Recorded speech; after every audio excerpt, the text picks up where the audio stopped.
Shalom, perkenalkan saya Safrum Samraka, saya dari Prodi PGSD kelas E.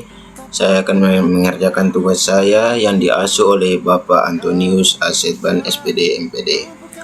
Ada banyak model evaluasi program yang dikembangkan oleh para ahli, dan setiap model memiliki fokus serta pendekatan yang berbeda-beda. Pemilihan model tergantung pada tujuan evaluasi tanpa program dan jenis informasi yang dibutuhkan untuk mengambil keputusan. Evaluasi lingkungan, kebutuhan yang belum terpenuhi, masalah dan tujuan program, melayani keputusan dan perencanaan. Masukan, mengevaluasi sumber daya yang digunakan, anggaran, fasilitas, strategi, dan melayani keputusan.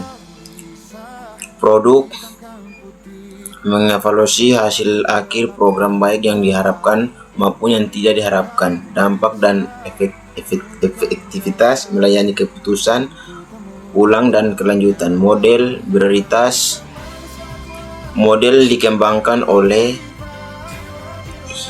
mengukur sejauh mana tujuan program yang telah ditetapkan sebelumnya tetap tercapai.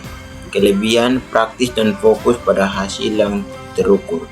Keterbatasan, kecenderungan mengakibatkan efek atau hasil yang tidak direncanakan. Model evaluasi bebas ditunjukkan dikembangkan oleh Michael Cherryven. Semua dampak baik yang diharapkan maupun yang tidak diharapkan tanpa pengaruh oleh tujuan resmi program. Tidak diberi tahun tujuan untuk menjaga objektif dan mengidentifikasi konsekuensi yang tidak terduga. Model formatif dan sistematif dikembangkan oleh Michael. Menyebarluaskan model 4 tingkat.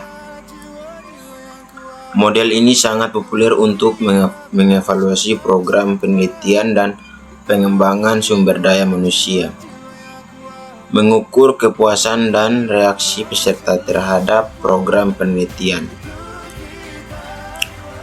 2. Learning, mengukur sejauh mana peserta memperoleh pengetahuan, keterampilan atau sikap yang diinginkan.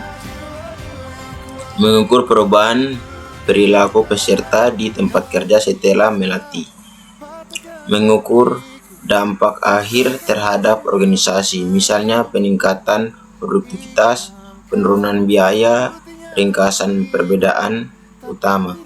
Model kesimpulan mengenai pemilihan model evaluasi dalam evaluasi pendidikan adalah berbagi berikut. Pemilihan model evaluasi yang tepat adalah krusial dan harus didasarkan pada tujuan spesifik evaluasi, konteks program, dan kebutuhan penggunaan hasil evaluasi. Inti dari pemilihan model adalah menentukan fokus pada tujuan. Model seperti cocok jika evaluasi bertujuan mengukur pencapaian tujuan yang sudah ditetapkan. Fokus pada dampak luas dibutuhkan untuk mengidentifikasi semua hasil termasuk dampak tak terduga. Fokus pada pengambilan keputusan dan proses kompresif.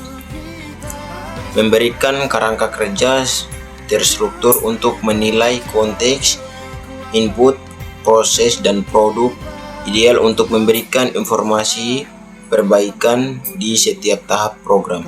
Fokus pada keterangan mendalam dari berbagai sudut.